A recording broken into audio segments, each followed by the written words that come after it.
What is up, everybody? VitalSyntax here, playing some more Battlefield 3. And in this video, we'll be talking about the SG553 carbine, also what I like about Battlefield 3 so far, some of the things I don't like, and what I've heard other people say about the game. So, first thing first is I'm using the SG553 carbine in this video. It's just the second to last unlock for the co-op missions in Battlefield 3, and I figured that most of you probably don't have this weapon unlocked quite yet, so I thought I would show you guys what it looks like, what it feels like, and what it handles like. I tried to also use a multiple set of attachments from the red dot sight to the laser pointer, the holographic sight, and I even used the iron sights as well, just to show you what those look like. But my preferred setup is the laser pointer and the holographic sight. And on the map like this, that's lots of infantry-based combat, lots of close quarters urban warfare, like this map, Grand Bazaar or Operation Metro. I like to use a carbine or a submachine gun with that laser pointer because it actually increases your hip fire accuracy and decreases the spread. So at close range, or even sometimes at medium range, you can hip fire strafe left and right or whatever which way and get a lot of movement on your enemy. It's very hard for them to track you, and you can get kills pretty easily.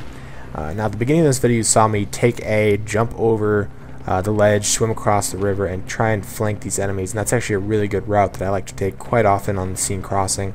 And you can actually do it from either side of the map, doesn't really matter, just make sure you capture that point on your side of the map first. So in this video we're also playing Conquest Large, which I think I've explained in a different video, but I wanted to explain just again real fast. Conquest Large versus Conquest does not depend on the player count. Only thing that it affects is the number of flags. So if you actually play this map on just normal Conquest, there's three flags. Some of the larger maps have 4 flags, but when you play on the Conquest Large, that's when you get the higher number count for flags. So on this map you get to play with 5, which is how I prefer to play. I think it adds I don't know, it adds more player error because usually you're only killing people and playing around those objective points, you know, seeing who can control which one. And when you have 3, a lot of the map really is kind of ignored, whereas if you have 5, there's 5 whole different sections that you can play in versus just 3, which is a nice larger play area. So some of the things that I like about Battlefield 3 so far, first thing first is that the multiplayer component of this game is absolutely amazing. In my opinion, it's the best multiplayer game for at least first-person shooter I've ever played. It's way better than Bad Company 2 in my opinion, and in comparison to that, I mean, there's really no other one that I would even put in their league. Call of Duty 4, yes, there are some other Call of Duty games that were really good, but I love Battlefield way more than I do Call of Duty. Not that I'm not going to be uploading Modern Warfare 3 gameplay. I know I've talked about this before, but I really like to play Battlefield a lot more than Call of Duty. I won't really get into the reasons why in this video, maybe in a different video, but I probably already talked about those before. But regardless, in my opinion, this is the best multiplayer first-person shooter of all time. Now, the co-op part of the game is kind of bland. There's only 6 missions. Yeah, there's 3 different difficulties, and I've beaten all 3 of those difficulties on every map. So I have quite an extensive experience in both the multiplayer, with about 40 to 50 hours right now in the multiplayer, and also quite an extensive experience in the co-op. And the co-op was kind of disappointing. I was hoping that it was going to be awesome from the trailers and stuff they showed. It looked like it was going to be kind of lame, but I don't know, my expectations were a little bit higher. Co-op was kind of disappointing. I'd probably give it a B or C. And the single player, I haven't finished it quite yet. I probably have about an hour left. I'm pretty far into it. I'll probably finish that up tonight and let you guys know, maybe do a little quick review impression of the single player once I finish it. But so far the single player has been pretty decent, but not amazing by any means. It's very scripted. Seems like there's lots of instances where if you don't kill a specific enemy, waves of enemies will just continue to come and keep attacking you. And that's not anything new for a first-person shooter. A lot of games do that. But as far as single player, I really don't think this game steps too far beyond the bounds of what I expected. I didn't expect anything amazing. It really isn't amazing. But at the same time, it's not horrible. It's still fun to play. Now, like I said, the multiplayer is top-notch. Now, it does come down to personal preference. I've heard a lot of negative reviews of the multiplayer. I've heard a lot of negative reviews of this game in general. And I was actually surprised at the ratings for the game. On the PC side of things, I think it's sitting at about a 90% right now, which I was expecting a 90% minimum. I was expecting more like a 95 to a 98. But then again, people are reviewing the full game. Since this does have co-op and single player, I guess I do have to take that into account. And I probably would agree with them that a 90% is about right for the PC version of the game, keeping in mind that the co-op and the single player really weren't that impressive. But if I was to rate the multiplayer by itself, it would easily get a 98% in my book. Now, as terms on the console side of things, I think it's sitting at about an 85 or 86 for the Xbox and the PS3, maybe even an 84. I'm not sure, I haven't checked recently. And really, Battlefield has always kind of shined on the PC because there's no FPS limit, there's no limit of hardware as far as what, I mean, I guess it's limited what the user can afford, but when they can scale things as large as 64 players, you know, the huge maps, and really amazing graphics, by far the best graphics of any game so far. I mean, I guess you could say Crysis 2 is up there as well, Crysis 1 as well, but definitely one of the best graphical games in the industry, as well as sound effects. They did incredibly well. And oh my god, these guys up here were camping out the whole game. I eventually get them later, but very frustrating when people just camp up there, especially when we're ahead and they're not playing the objective. But regardless, back to what I was talking about.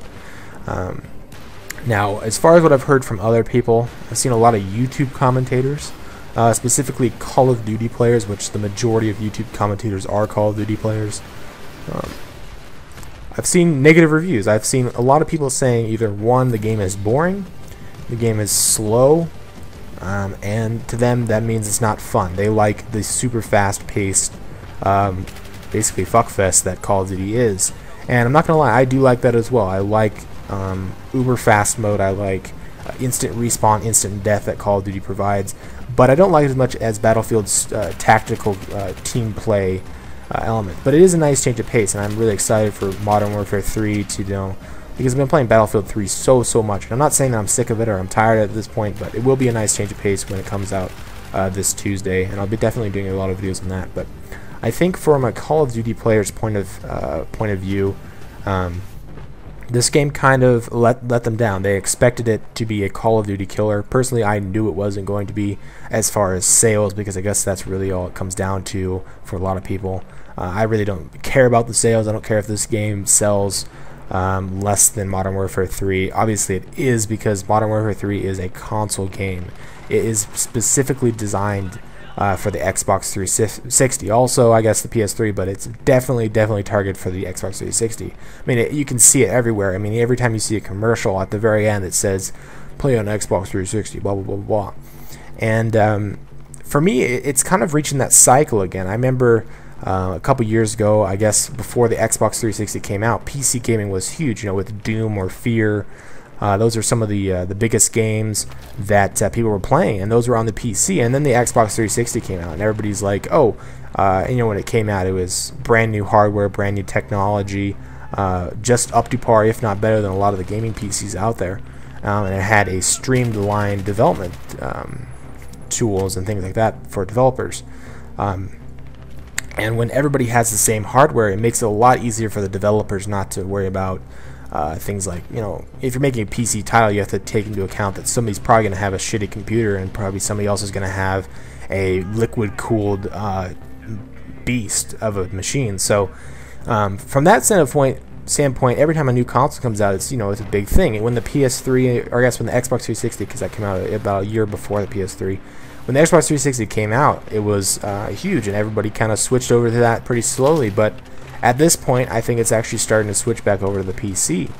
And I think that if you're a console player, you should very strongly consider switching over to what I believe is the better platform. And now, I know a lot of people, including myself, really what it comes down to is it's a game. You're having fun, and the best way to have fun is to play with friends. And if a lot of your friends are on the Xbox or on the PS3, which I know most people do play on those systems, then obviously you're going to want to play on one of those systems. And that's the way a lot of my friends are. That's the way my younger brother is. You know, he likes to stick to the Xbox because that's where all his buddies are. It makes perfect sense.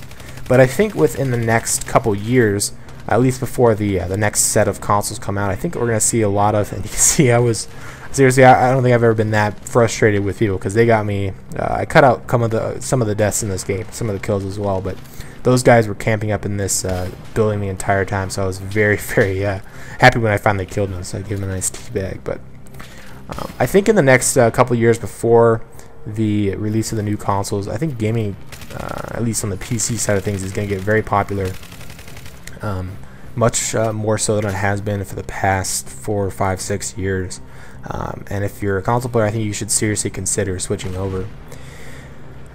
So a couple of the things I've heard is, that Modern Warfare 3 is coming out this Tuesday, and why would I buy Battlefield when I've got these other games coming out. Also Skyrim's coming out on the 11th, which, holy shit, I am super excited for that game. I've never played an Elder Scrolls game before. I've heard incredibly positive stuff about it, and I've played I played Fallout 3 and Fallout New Vegas a lot, like way a lot. That's probably one of my Fallout New Vegas.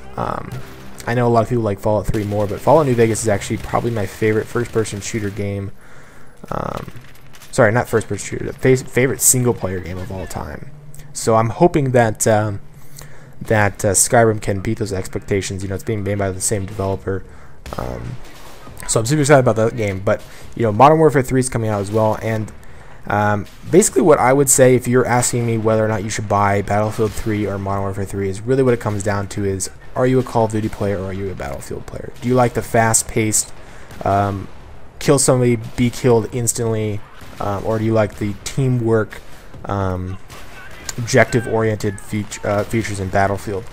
And if you didn't really like Battlefield Bad Company 2 or Battlefield Bad Company 1 or any of the previous Battlefield, I don't really think you're gonna like Battlefield 3. Yes, they did implement a lot of things that make the game more Call of Duty-esque. Things like team deathmatch, things like I don't know. They just implemented some things that I feel would draw some Call of Duty players in. Smaller maps, things like Operation Metro and things like that.